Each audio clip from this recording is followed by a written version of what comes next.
안녕하십니까. 마을공화국 TV 2주에 한 번씩 세상만사 시시비비 직접 정치로 말 걸다라고 하는 장을 열었습니다. 이 장은 2주에 걸쳐서 국내외로 중요하게 제기되어지는 시사, 정치, 다방면의 세상만사에 대한 얘기를 직접 정치라고 하는 관점에서 서로 대담을 나누고 또 시사 토론을 하는 장으로 저희들이 여러분과 함께 할 것입니다. 오늘 여기에 함께 하시는 분은요, 저랑 같이 이제 계속 진행을 하실 텐데요. 영등포 직접당이라고 하시나요? 아닙니다. 예. 그럼요. 직접행동 영등포당 대표 용가리 이용입니다. 예. 네, 자기 소개를 좀 하시죠. 네네네. 예. 이렇게 초대해 주셔서 너무 감사하고요. 전 여기는 이제 마포에서 찍고 있지만 저는 마포대교를 건너와서 영등포에서 왔고요. 작년 10월달에 직접행동 영등포당이라는 당을 창당을 하고 지금 헌법소원에 심의 중에 있고요. 이번 지방선거에 어떻게 하면 지역정당을 많이 알릴까 좀 고민하고 있습니다. 반갑습니다. 박수를 제가 쳐드릴까요? 네, 음악 넣어주시죠. 네. 예. 시사 토론을 하는 데 있어서도 세상만사 얘기를 하는 데 있어서도 관점이 있는 토론이 되어졌으면 좋겠어요. 네. 그러려면 우리는 어떤 관점으로 세상을 바라볼 것인지, 네네. 그리고 여기에 두 분이 이제 저랑 같이 우리 이용희님께서 진행을 하는데, 자기는 어떤 관점에서 살아왔고 어떤 것을 자기의 문제를 바라보는 중요한 방향으로 보는지 이 얘기가 좀 먼저 되어야 네네. 저 사람들이 뭔 얘기를 하는구나 네. 이렇게 이제 이해할 수 있을 것 같아요. 네. 그래서 어떻게 살아오셨고 저는 어떤 관점이 뭐 소위 저의 진보적 관점이든 그걸 뭐 보수라고 하든 자기의 관점에 대한 얘기를 먼저 해주시면 어떨까 싶습니다. 네, 뭐 저는 이제 시사 관련한 얘기를 좀 할 것 같은데요. 그 시사도 사실은 있고 관점에 따라서 그 사실이 이제 어떻게 전달되기도 하고 또 어떻게 인식되기도 하지 않습니까? 그래서 다양한 관점으로 하나의 어떤 사건을 보는 거는 민주주의에 있어서는 되게 기본적인 전 소양이라고 생각을 합니다. 해서 저는 지금까지 봐오던 관점이 아닌 조금은 지역의 중심, 개인의 지역 중심, 네, 그리고 실제 제가 지금 하고 있는 지역 정당의 어떤 관점으로 사안을 한번 들여다보면은 지금 이 방송을 보고 계시는 분들도 맞아, 그럴 수도 있네. 맞아, 그게 혹시 우리가 생각하는 직접 민주주의를 가는 좋은 관점이 아닐까라는 좀 환기가 되지 않을까 싶어서 이렇게 오게 됐습니다. 예. 저도 이제 진행을 하면서 저도 저 나름대로 관점으로 세상을 바라봐야 될 텐데, 무엇인가를 비판하려면 내가 누구의 어떤 입장에서 비판하는지에 대해서 좀 더 솔직해야 되지 않겠어요? 네네. 마치 무슨 양비론을 한다든가, 네네네. 마치 자기가 이 세상의 모든 객관을 담보한 것처럼 얘기한다든가 이렇게 하는 건 좀 사기죠. 네네. 그런 측면에서 저도 이게 절대라고 하는 것을 잘 안 쓰는데요. 이거는 그런 측면에서 저도 저의 입장을 먼저 이 얘기를 좀 드려보겠습니다. 앞으로 시사를 얘기를 하는데, 우선 저는 앞으로 우리 미래에 대한, 앞으로 나아가야 될 미래에 관련해서 저는 직접 민주주의로 우리 사회가 나가야 된다라고 하는 좀 관점이 하나 있고요.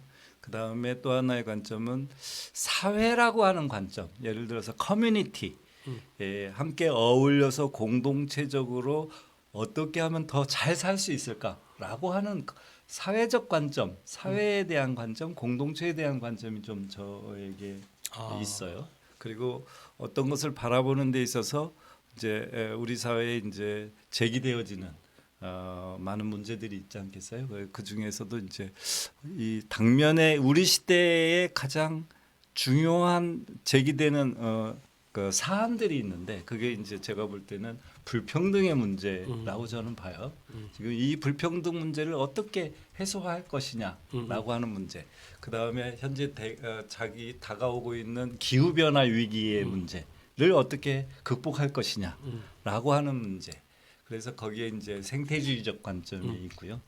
지금 뭐 우크라이나 전쟁도 있지만 늘 그 평화의 관점, 평화주의적 관점을 견지해야 되겠다라고 하는 거죠. 어떤 문제를 바라볼 때 평화주의적 관점에서 바라보고자 한다.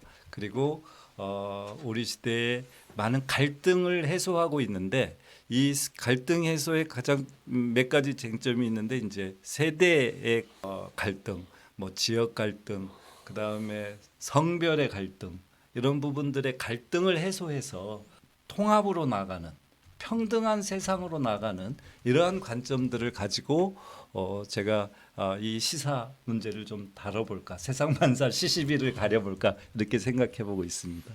그 한국에서 제일 안 되는 거 다 지적해 주신 것 같아가지고 예. 예, 예.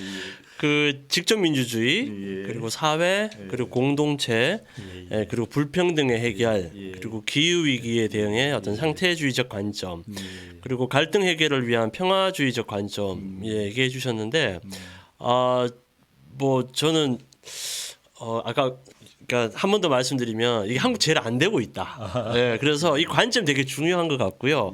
이 관점에 좀 더 가까운 프로세스를 현실적인 프로세스를 저는 만들어내는 게 제 주요한 제 일이라고 생각을 하고 있거든요.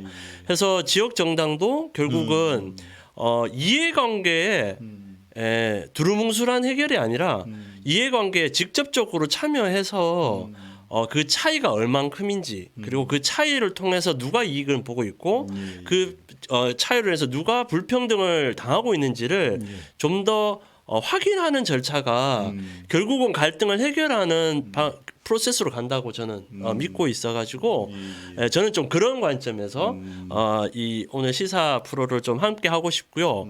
아까 제가 그냥 언뜻 우리나라에서 제일 안 되는 것만 말씀하셔가지고 했다는 이유는 저는 주민자치위원회를 하면서 제보다 나이가 좀 많으신 분들이 민주주의를 특히 일상적인 민주주의를 굉장히 힘들어한다는 걸 많이 느꼈습니다. 그래요? 예, 그래서 아우 민주주의 그거 말 너무 많고 뭐 하여튼 너무 힘들어. 뭐 누가 잡고 가야 돼.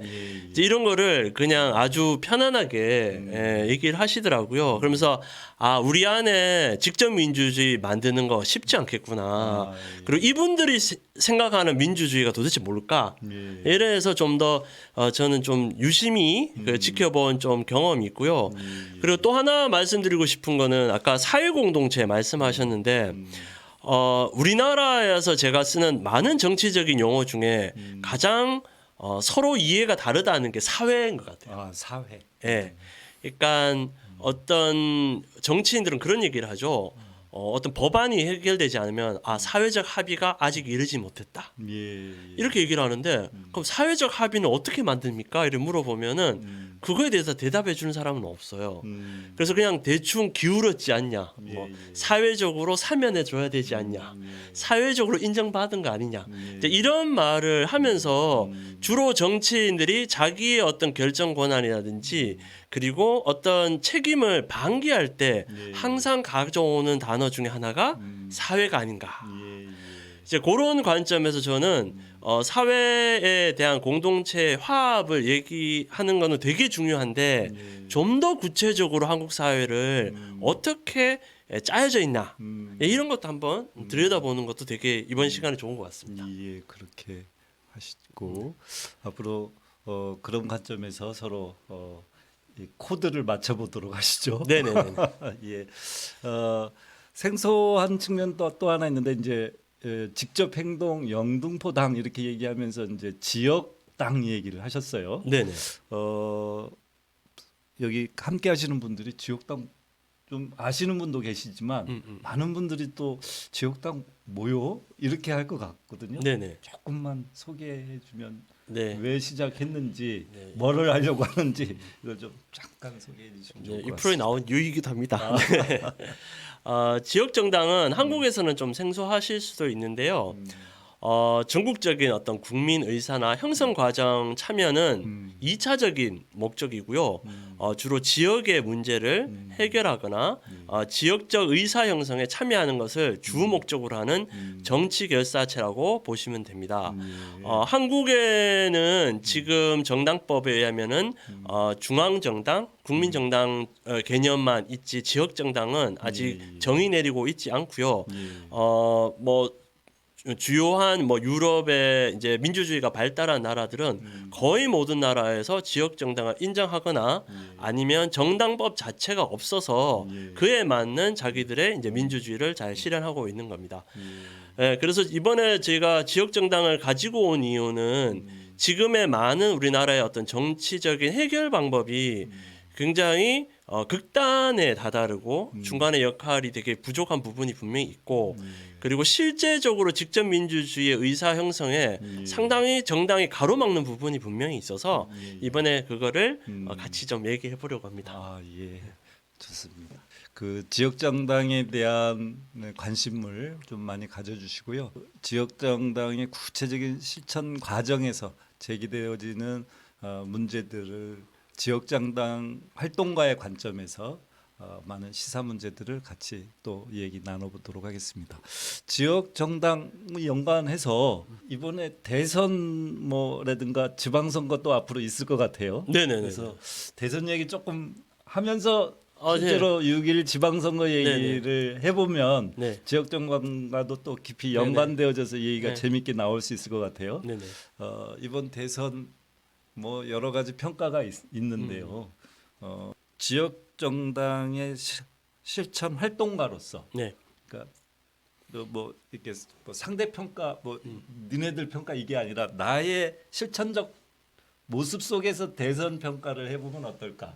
라는 재미있는 관점을 좀 제기하고 싶어요. 네네네. 그러니까 지역 정당의 한 활동가로서 네. 이번 대선을 내가 어떻게 전략했고 또 어떤 과정을 가지고 어떤 목표를 실현하려고 했는데 뭐 얼마나 성과가 있었는지 이런 이제 주체적 관점 이런 관점에서 대선 평가를 해주시면 네. 오히려 남 얘기하는 것보다 자기 얘기를 먼저 해야 되지 않겠습니까? 네네. 예. 그 지역 정당을 뭐 하려고 하시는 분들의 기본적인 좀 소양 같은 경우는 수평적인 리더십입니다. 그러니까 어느나 정보가 일반 당원이든 뭐든 왜냐면 근거리에서 모든 걸 해결할 수 있기 때문에 어떤 수평적인 리더십과 또 하나는 자기 주체성이죠.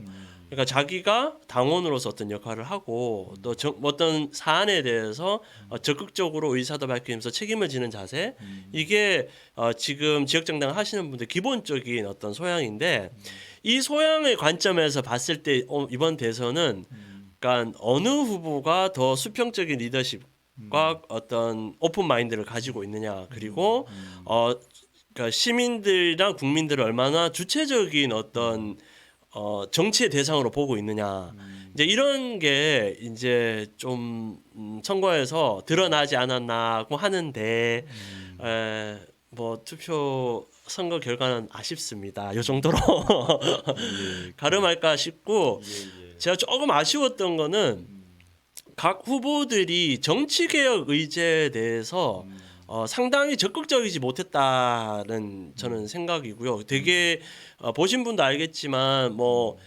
각 당의 공천 과정에서 나온 여러 가지 의제 뭐 이런 거 하겠다 공약 보시면은 기본적인 틀을 어떻게 바꾸겠다는 내용보다는 뭐 소소한 어떤 뭐 소수자들한테 어떻게 하겠다 뭐 젠더 갈등은 이렇게 하겠다 뭐 이렇게 좀 더 그러니까 시혜적으로 어떻게 하겠다는 것만 있었던 게 좀 안타깝고 마지막에 마침 그래도 정치개혁 의제를 가지고 온 후보가 있어서 조금 그런 거에 대해서 이야기를 좀 하다가 너무 늦게 이제 가져오는 바람에 특별히 더 논의가 많이 진전되지 않고 지금까지도 그 이슈는 계속 지금 아직 제가 보기엔 좀 약간 오리무중인 상태다는 거죠. 예.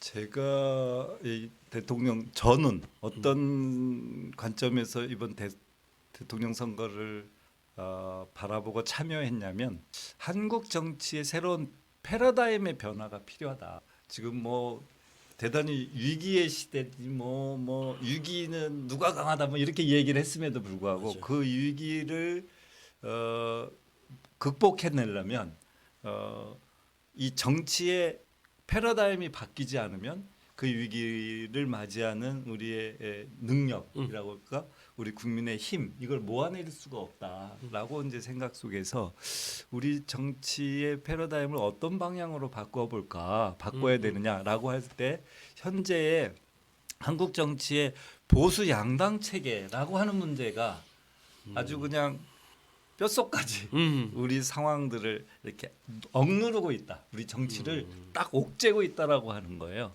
그러니까 이 옥죄고 있는 이 보수 양당 체제 속에서 당면한 제반에 제기되는 시대적 과제라든가 또 국민들의 주체적인 요구라든가 이걸 해결할 수 있는 게 아닌 거예요. 네. 이 보수 양당들의 자기 이익을 해결하는데 급급한 정치 양태가 나오는 게 아닌가라고 하는 측면에서 한국 정치의 새로운 패러다임의 변화를 저는 생각하고 이것을 이번 대선을 맞이해야 되겠다 해봤습니다. 그래서 그것의 가장 어떻게 초점은 잘 됐나요? 다당 아. 그러니까 예를 들면 다당제 연합 정치가 전환돼야 된다. 처음부터 저는 그렇게 생각을 했어요. 안철수 잘 듣고 계신 거죠? 왜 그러냐면 지금의 보수 양당에서 네. 특히 이제 제 입장에서는 좀 더 진보적인 의제를 가지고 네. 우리 사회의 문제를 풀려고 하는 진보 후보 또는 진보적 세력들이 네. 자기 힘을 구축해내서 이 힘들 속에서 보수 양당들과 쟁점을 만들고 그리고 우리 시대의 과제를 내와야 비로소 이렇게 정치적 구도의 전환이 있을 수 있다고 봤던 거거든요.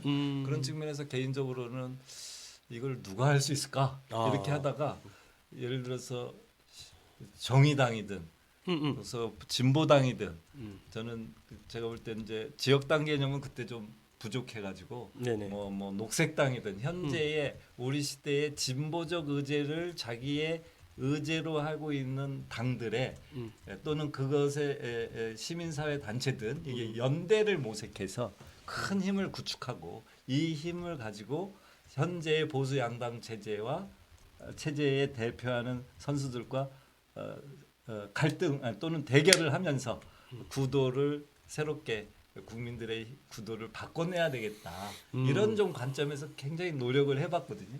네. 근데 결국은 실패한 아쉽네요. 선거였습니다.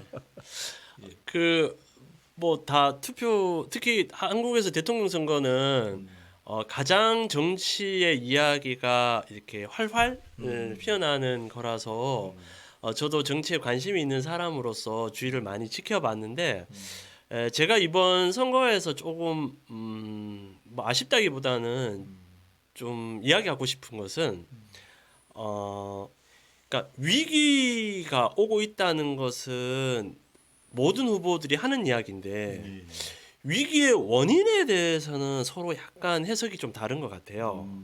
그래서 그게 결국은 지금도 이제 위기라는 것은 뭐 우리가 어쩔 수 없는 외부적인 위기가 있을 수 있고 뭐 저희들이 잘못 해석한 사회를 해석하면서 생겨나는 사회적인 갈등이 주요한 원인이 될 수도 있는 거죠. 근데 말씀하신 것처럼 지금 불평등이 엄청 이렇게 많이 격화되고 사람들이 이 불평등과 갈등의 해결을 정치적인 방법으로 하는 게 필요가 없다는 게 너무나 이번 선거에서 많이 이렇게 보여지지 않았나라는 생각이 듭니다.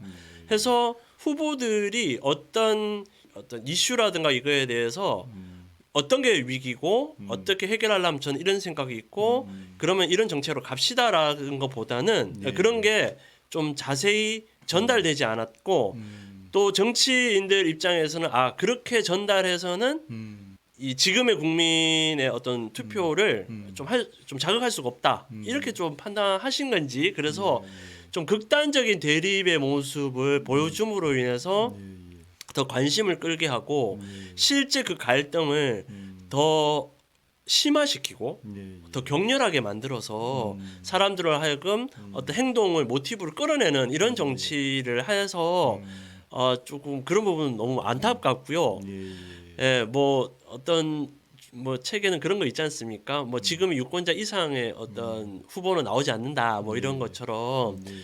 근데 저는 여전히 밑바닥에 믿고 있는 거는 이런 시선에 대해서 건강한 비판과 건강한 힘을 모을 수 있는 분도 한국에만은 굉장히 많다. 다른 어떤 나라보다. 예, 그런 생각이 듭니다. 그리고 말씀하신 것처럼 그 지금 약간 보수 진보의 논의 자체를 많이 꺼려하시는 분들이. 물론 저는 이게 정확한 정치적인 언어는 맞지 않다는 생각을 많이 한 적은 있었거든요. 예. 어떤 분들은 보수 양당이라고 표현하는데 또 개중에 투표를 할 때는 우리가 보수고 저쪽은 진보다. 예, 그리고 또 뭐 이제 더불어민주당 같은 경우도 진보를 표방한 여러 가지 정책을 내기도 하지 않습니까? 근데 이제 또 그러면 보수 양당이 아니라 보수와 진보의 싸움인데 그러면 더 진보는 어디 있느냐 이렇게 하는 거죠. 네, 근데 그래서 그런 어떤 거에 대한 서로를 서로로 부르는 어떤 이 언어가 좀 많이 혼재돼 있고 혼용돼 있다 보니까 어떤 평론을 들으면 되게 맞는 것 같은데 또 어떤 평론을 보면은 저하고 거리가 좀 먼 것 같죠. 예. 이거 옛날 말인데 정치란 뭐냐 이렇게 물어봤을 때 네. 이름을 바르게 쓰는 거다. 아, 이거 되게 좋은. 이렇게 정치시키는 거네요. 언어를 딱 이렇게 정치시키는 거네. 언어를 잘 정치시켜야 네. 정치가 된다. 아, 네, 좋은 말씀. 그러니까 자꾸 이걸 뭐 소를 사슴으로 얘기하고 네. 마치 그게 그렇거냐 하는 사회는 바른 정치가 될 수 없다 이런 거죠. 네, 사자성어에 나오는 그 말이죠. 네. 그런 측면에서 보면 우리 이 지금 그 뭐 정치 세력 간에 지금 어쨌거나 대결되어 있는데 이걸 뭐 진보 보수로 규정하는 것은 각자마다의 관점이 있겠지만 저의 관점에서 보면 현재의 민주당을 진보로 볼 거냐라고 네. 하는 측면에서 보면 저는 뭐 민주당이 대의민주주의 계속 가려고 할 거고 네. 그다음에 불평등 문제에 있어서 자본 우위적 문제를 해결해 나갈 거고 그다음에 뭐 지금 기후 변화 과정에서 자꾸 성장 얘기하고 네네네. 이게 진보적 아젠다인가라고 봤을 때 저는 아니었다고 보고 후보 자신 이재명 후보 자신도 자기는 진보 아니다. 네. 뭐 그렇게 명확하게 그러니까 공개적으로 현실적인 얘기를 뭐라고 했어요. 자기 표현했어요. 실용적이라고 실용적. 실용적 보수다, 실용주의 개혁 보수다 이렇게 얘기를 했거든요. 네네. 전 그 말이 좀 더 이렇게 적합한 표현이 아닌가 자기들을 설명할 때 네. 그런 측면에서 저는 이제 진보 보수 논쟁으로 이번 선거가 치러졌다라고 하는데 동의할 수 없고 그리고 또 한 측면에서 그러면 다른 어떤 진보의 의제를 가지고 뭔가 이번 대선에 임한 세력이 있었는가라고 봤을 때 저는 차별화에 실패했다라고 봐요. 예를 들면 우리가 진보 후보로 얘기하는 심상정이라고 하는 분은 그 민주당과의 큰 차별을 느끼지 않아요. 그렇죠. 뭐 정의당 분들 들으시면 화나실 것 같은데. 도대체 더 얼마큼 차별화를 해야 될지. 네. 아니 차별화를 못하고 그래서 결국은 자기 세력을 구축하지 못한 거죠. 저는 그게 뭐 결과적으로 3% 이렇게 되어졌던 거 아닌가. 자기 목표에 훨씬 못 미친 그런 측면에서 저는 뭐 진보로 얘기한 분들에게 더 좀 가혹하게 저는 평가를 해줘야 된다. 그래서 자기가 진보가 어떤 모습으로 어떤 상의 나라를 가져갈 것이며 거기에 의제는 무엇이고 어떤 세력의 힘으로 이걸 만들어 나가겠다라고 하는 비전을 국민들에게 차별적으로 제시하지 못했다. 그런 점에서 참 아쉬운 선거였다 이렇게 좀 봅니다. 대선은 여기까지 이렇게 얘기를 해보고요. 이제 정리 내려주시네요. 여러분 보셨죠? 저희들 정치 지향이 약간 이런 톤입니다. 네. 그렇습니다. 그러면 이제 지방선거 네. 6월 1일 날 있을 텐데요. 이 지역선거가 중앙선거 또는 뭐 대선에 연결되어져서 그런지 네. 뭐 대선판 지역선거 이렇게 규정되기도 해요. 네, 지금 문제가 되고 있는 것 같은데 어떻게 보십니까? 뭐 이제 박근혜 탄핵 이후 지금 이제 어떤 선거 일정 자체가 되게 뭐야 다 초유의 사태까지는 아니지만 초유의 일이죠. 예. 한 번도 한국 정치에서 기존 선거 논법이라든지 일정 그 전략이 좀 새롭게 쓰여져야 되는 거고요. 그러다 보니 아마 이렇게 평론하시는 분들도 되게 힘들지 않을까 이런 생각이 듭니다. 뭐 주지하다시피 지금 윤석열 대통령이 이제 취임을 5월 10일 날 하게 되고 6월 1일 날 제8회 동시지방 선거가 있습니다. 그래서 지금 많은 시사 프로에 이름을 오르내리는 분들이 대부분 뭐 양당에서 열심히 선거 운동을 했든 아니면은 뭐 그에 통한 어떤 이제 명망이 있던 이런 분들이 지방 선거에 기초단체장으로 이제 적극적으로 많이 출사표를 낸 상황이죠. 예. 그러니까 이제 이런 경우가 이제 지역 정당 입장에서는 되게 난감하고 답답한 상황인 거죠. 지금의 양당도 지방의 어떤 여러 가지 의견이나 이런 걸 충분히 수렴하지 못하는데 그런 당의 어떤 논리라든지 어떤 당내 민주주의도 약간 수렴되지 않는 상황에서 뭔가 이렇게 이제 명망으로만 전략으로만 이렇게 지역을 바라보고 이렇게 이제 후보로 나오겠다.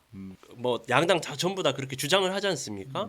그래서 지방선거를 이때까지 준비한 많은 후보들도 계실 거고 뭐 그런 분들한테는 이제 민주주의가 좀 후퇴되는 모습일 거다라고 보여집니다. 예.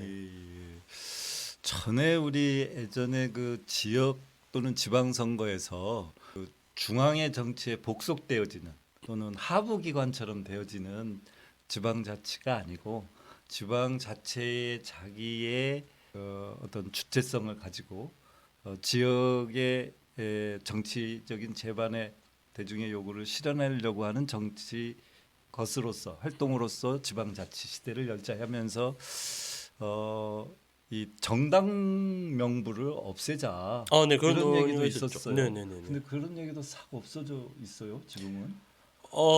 정당 공천제가 이제 지금 말한 어떤 중앙정당의 폐로 주요하게 보시고 이제 정당 공천을 폐지하면 되지 않느냐 해서 저희 지방선거 예전에는 정당 공천 없이 하다가 제가 알기로는 이제 그 이제 헌법소원을 해서 이건 이제 헌법에 좀 위배된다 이렇게 해가지고 이제 정당 공천을 기초 단위까지 다 하게 되었죠. 뭐 저는 그런 정당 공천이 그러니까 지방 분권에는 자치를 하는 데는 분명히 모순적인 부분이 있다라는 생각이 들고요. 또 이런 얘기를 하면 어떤 분들은 아예 지방의회를 없애버리자고 얘기하시는 분도 계셔가지고 참 이 위치 파악이 참 어렵습니다. 이게 지방의회의 부실함을 얘기하면은 지방의회를 다 없애야 된다고 또 얘기하시고 뭐 이렇게 하면 해야 된다고 생각하는데 저는 세계적인 기류와 그렇고 지방 분권이 자치적으로 잘 되기 위해서는 지방의회는 반드시 있어야 되죠. 근데 그 반드시 있는 이유가 지방 현안과 지방 주민들의 의견이 얼만큼 잘 수렴될 건가가 총화인데 이제 그런 얘기를 하지 않고 자꾸 이제 당에 수렴되거나 당의 어떤 정당의 어떤 그 권력 구조에서만 결정되는 요 부분이 이제 우리가 좀 이야기하고 바꿔 나가야 될 부분이라고 생각합니다. 그런 상황에서 이제 좀 다른 대안으로 요 근래에 나오는 얘기가 3인 이상의 중대 선거구제로 네. 좀 의회라도 지방의회라도 바꾸자. 네네. 그리고 전체적으로 차원에서는 이제 의원 같은 경우는 비례성을 좀 더 높이자. 네네. 그리고 단체장들 같은 경우에 선출을 할 때 결선 투표제를 좀 만들어 내가자. 라고 하는 형태로 지금 지방 좀 다른 대안으로 그러니까 네네네. 정당 그 공천제를 없애자라고 하는 그 얘기는 지금 안 나온 상태고 맞습니다. 예. 다른 대안으로 그 얘기를 하고 있는데 어떤가요? 그거는 저는 이게 그 다당제를 얘기하시는 분들 입장에서는 되게 솔깃한 의견이 아닌가 하는데 우리가 그러니까 처음부터 우리가 말했던 어떤 직접 민주주의와 지방 분권을 얘기했을 때 혹 저희들이 요런 걸 통해서 어느 정도 이루어지면은 그 다음이 이렇게 되겠지 하는 그냥 프로세스로 보지 않고 결과물로 볼 것 같아서 제가 지금의 중대선거구제도 좀 뭐 문제가 있다 이렇게 저는 보는 거죠. 그렇군요. 왜냐하면 지금 밖에 나가서 보시면은 정의당 현수막 엄청 많이 걸려 있거든요. 중대선거구제 3인 선거구 하자고. 네. 그러면 그거 달면은 정의당에서 될 것 같거든요. 그렇군요. 근데 저는 시민들은 그렇게 보는 것 같아요. 그렇게 얘기하면 정의당도 그냥 자기 이속을 하는 정치 조직이밖에 아니냐 이렇게 보는 거죠. 그래서 저는 그 현수막 보면서 좀 다르게, 그러니까 꼭 그 의제 말고도 할 게 많은데 예, 저런 속보이는 걸 하나 이런 해서 좀 아쉬웠고요. 중대선거구제랑 뭐 우리나라는 결선투표제는 솔직히 결선투표제는 지금 바로 한다고 하더라도 전혀 저는 이상할 게 없다. 우리나라 지금의 어떤 행정 주민들 시스템이나 행정 주민의 시스템과 정치 역량이나 네네네 전혀 문제가 없고 그리고 설명하기도 너무 간편하고 예. 우리 그 기억하시면 아시겠지만 저번에 우리 미성 정당 설명하면서 비례대 뭐 하는데 막 뭐 몇 프로 뭐 한 명 되고 두 명 더 얼마나 복잡했습니까? 근데 결선투표제만큼 간단하면서도 바로 실시할 수 있는 거가 어디 있겠습니까? 그래서 저는 결선투표제는 굉장히 지금 해도 무방한데 많은 분들이 좀 잘못 생각하고 있는 게 그 소선구제만이 굉장히 주민들의 어떤 의견을 잘 수렴했다고 생각하는데 실제 많은 나라가 중대선거구제를 더 선호하고 있고 그리고 지금의 이런 어떤 정치 발전을 봤을 때 결국 정치라는 것이 아까 말씀한 것처럼 제대로 정치시키는 거지 않습니까? 저는 소득의 어떤 이런 불균형 그리고 그러니까 정보의 불균형이 심화되면 심화될수록 이 정보에 오지 못하는 분들도 올 수 있는 정치 구조를 만들어야 온전한 민주주의로 간다고 보는 거죠. 해서 이런 3, 4인 중대선거구제는 단순히 이익이 아닌 어떤 소수의 어떤 배려와 이런 거로도 반드시 필요한 거다라는 생각합니다. 민주주의 원리라고 하는 게 이제 주권이 국민에게 있다 이런 거잖아요. 네. 권력은 국민으로부터 나온다. 그런데 국민들이 자신의 권력을 모아주는 단계들이 다양할 때 이 다양성이 참여할 수 있도록 하는 구조가 필요한 게 그게 민주주의 정치 시스템이라고 봐야 되는 거잖아요. 네네네. 그런 점에서 예를 들면 뭐 30% 정도밖에 안 되는 사람이 30% 가지고 전체적으로 뭐 다수를 장악해서 맞습니다. 이렇게 하는 것은 그야말로 민주적인 의사 결집 통합을 해 나가는데 결핍된 거잖아요. 그런 점에서 볼 때 그만 지지만큼의 대표들이 모일 수 있도록 하는 시스템. 네네. 그게 이제 상대적으로 다당제일 네네. 것 같고 그 다당제가 아니면 더 정확하게는 비례대표제가 더 정확하겠죠. 당들에게 네네네. 이렇게 투표해서. 네, 저는 비례대표제도 너무 좋은데 그러려면 이제 우리나라 정당이 이제 어떤 정당 내 민주주의가 좀 가능한 꼴로 많이 있어야. 그러니까 비례도 상당히 제가 말씀드린 어떤 다양성을 확보할 수 있는 부분이 있고 두 번째는 저는 제가 이제 이 관련한 이제 정당법을 좀 찾아보면서 62년 전에 한국의 민주주의 정당 체계뿐만 아니라 이제 도의 의원들 숫자를 이렇게 확인해 봤는데 지금보다 훨씬 더 많은 그러니까 인구 대비 많은 분들이 이런 대표성을 띠고 다 하셨던 거죠. 그래서 지금은 제가 생각하기에는 좀 더 많은 뭐 의원이라든지 그런데 이제 물론 예산상의 어떤 문제가 있다면은 좀 더 그런 부분을 좀 정리를 해서 뭐 국회의원이 늘린다면 뭐 많은 분들이 반대를 하시잖아요. 예, 예. 근데 그 여러분들이 하는 투표의 효율성을 위해서라도 좀 더 많은 의원들이 있는 것도 괜찮다. 전체적으로 어쨌거나 비례성 정당이 정치를 하는 것을 일단 인정한다면 네. 그리고 그것이 필요하다라고 하는 것을 전제하면 정당이라고 하는 것 속에서의 비례성을 높여나가는 거기에 지지해 나가는 것에 만큼 권력에 참여할 수 있도록 비례성을 높여나가는 것 그리고 그 다양한 세력들이 정치에 참여할 수 있도록 하는 제도를 또 제도 중에 한 지역에 한 사람만 승자 독식 구조가 아니라 네네.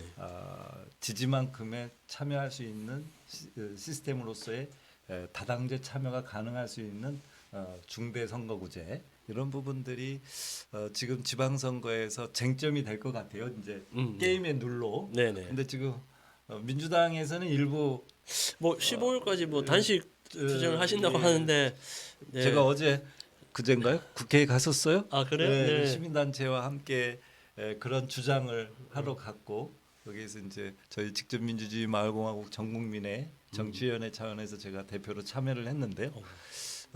민주당 의원들 이렇게 앞에 농성을 하더라고요. 그래서 참 이상하다. 저게 그 거대 지금 여당이고 네네네. 그런데 그들이 농성하는 게 아니라 국민의힘이 와서 해야 되는 자리 아니냐. 그죠. 네. 그런데 그냥 하면 정작, 되는데. 예, 네. 국민의힘은 정작 반대한다고 그러더라고요. 네. 지금 상황이 뭐 최근에 복잡하기도. 듣기로는 소송 그 더 역구로 소송구제를 막 주장하는 분들 계시다고. 물론 뭐 그건 그 전에도 뭐 일개 이제 의원의 뭐 그냥 의견이었다고 하는데 결국 탐탁치 지금의 어떤 정치 개혁에 탐탁지 않게 생각하는 그렇죠. 거는 이제 국민의힘이 반드시 있는 것 같고요. 네, 뭐 근데 저는 이제 이런 겁니다. 이제 정치 평론이 뭐 더불어민주당 잘해라, 국민의힘 반성해라, 뭐 이런 게 아니라 결국 여러분 그런 거 할 때 동네에서 여러분이 생각하는 정책을 입안시킬 수 있는 방법을 좀 고민하시고 그렇게 할 사람과 이런 논의를 계속 해보시는 게 결국 지역 정당의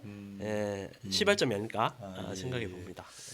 원투 쓰리 결론 지역 정당 이렇게 아 이게 자꾸 이게 깔때기처럼 빨려.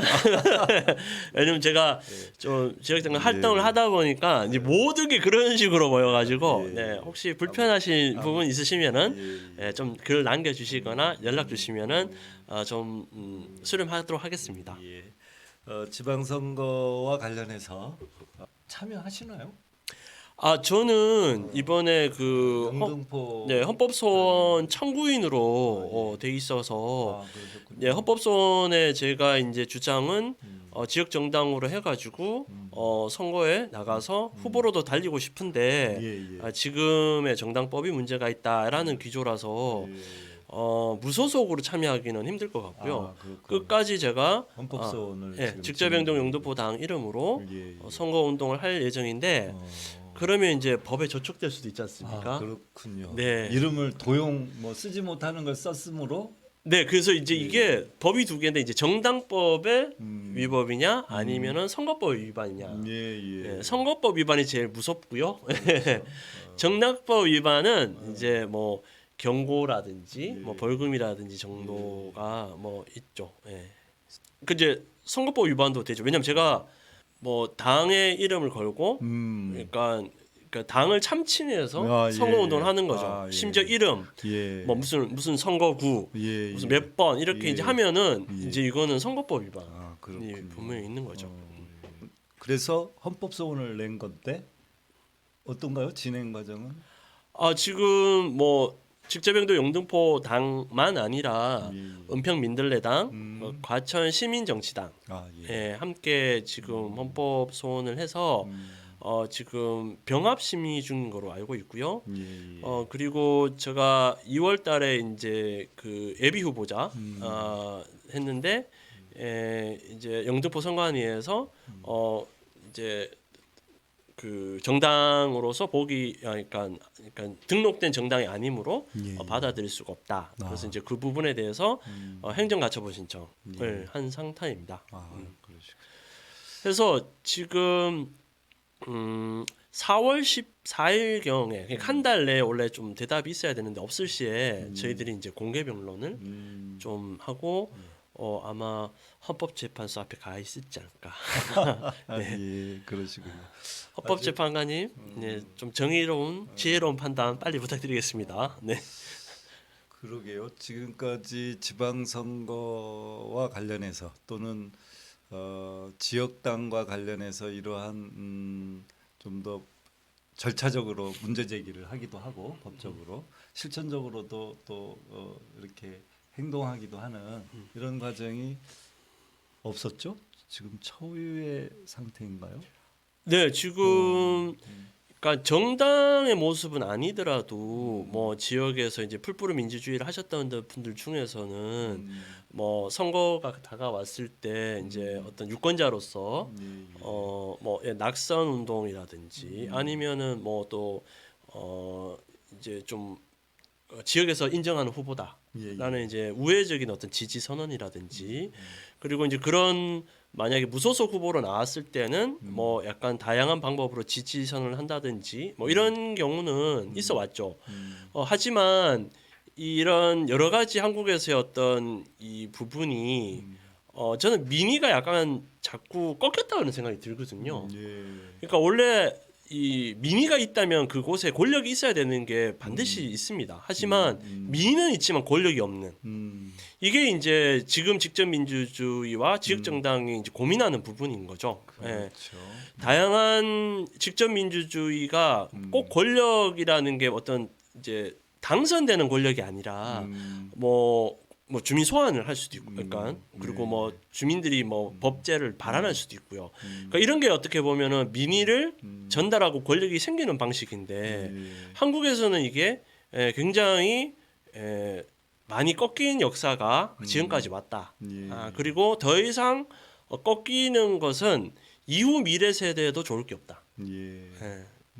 그러니까 권력이라고 하는 것은 법적으로 강제하는 또는 어떤 조직의 단위가 법적인 힘을 통해서 무엇을 하고자 하는 것을 강제하는 능력 또는 강제하는 힘을 갖느냐 못하느냐 이런 문제이지 않겠어요? 네네.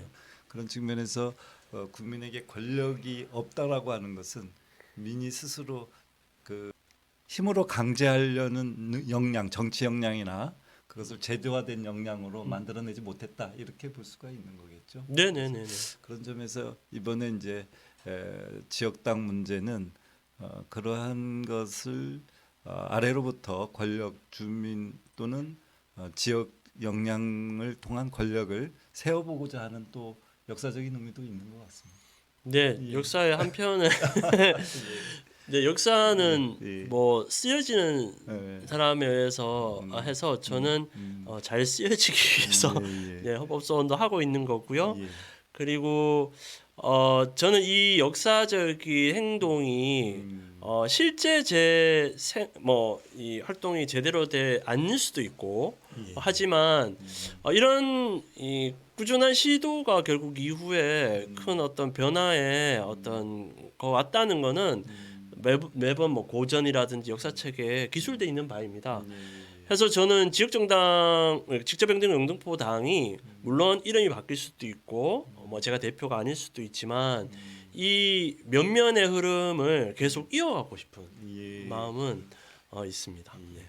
저희 직접민주주의 마을공화국 전국민회에서 공식적으로 좀 제안하고 싶은 것들이 있었어요. 우선 지금 나온 후보들에게 우리가 함께 할 수 있다면 이러이러한 것들을 좀 함께 한다면 함께 할 수 있겠다. 이렇게 연대할 수 있겠다. 이렇게 이제 얘기할 수 있는 대목이 첫 번째가 읍면동의 동장들을 주민이 추천할 수 있도록 하고 네네. 또 직선제로 해볼 네네. 수 있겠다.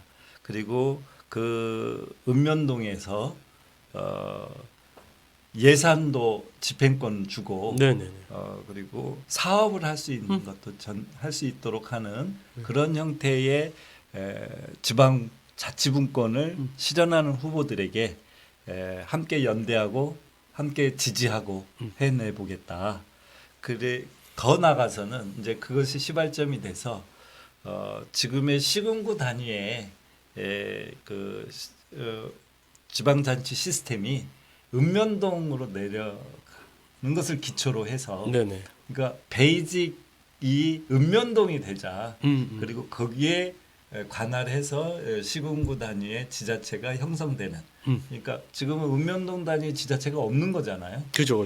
그냥 행정 시스템만 있는 거잖아요. 네. 그런 측면에서 읍면동 단위가 자치의 베이직이 되고 이것이 시군구 단위에서 좀 더 완결성으로 좀 나아갈 수 있는 방향으로 지방자치법이라든가 정당법이라든가 이런 부분들이 고쳐져야 되지 않은가 이렇게 저희들은 바라고 있습니다. 저도 바라고 있습니다. 예. 지금 우리 시사 얘기를 한 게 시간이 어느 정도 지나고 있습니까? 한 40분 한 것 같은데. 예. 오늘 다른 다양한 얘기를 좀 더 해보고 네. 싶었는데 이 얘기가 6월 지방선거가 앞에 다가오고 있고 그리고 거기에 따르는 쟁점들이 있어서 요 얘기로 기피하느라고 시간을 다 한 것 같습니다. 다음 주 2주에 한 번씩 그 세상만사 시시비비 직접 정치로 말을 걸다를 계속 이어가겠습니다. 네. 2주 안에 중요한 정치적 쟁점들을 가지고 이렇게 시간 배분해서 여기 시청자들과 함께 논의하는 이런 시사 방담의 자리를 계속 이어가겠습니다. 오늘 이렇게 함께 해주셔서 고맙고요. 또 시청해 주셔서 고맙습니다. 다음에 또 뵙겠습니다. 저 아바디 형. 네. 마무리 발언. 네네네. 예. 그 아마 2주마다 뵙게 될 것 같고요. 좀 시사라는 게 뭐 다양한 라디오나 팟캐스트를 즐겨 들으시는 분 분명히 있을 거라고 생각합니다. 하지만 이게 중앙의 의제를 매번 다르게 해석하는 게 아니라 매번 이제 쳇바퀴처럼 돌듯이 그런 부분이 많은 것 같아서 저는 지역의 관점, 개인의 관점에서 이 시사가 결국 우리한테는 어떤 영향을 주는가 이런 부분을 좀 더 짚어볼 것 같고요. 지역 정당을 마지막으로 하나 몇 가지 말씀드리면은 지역 정당 안에는 지역주의가 없습니다.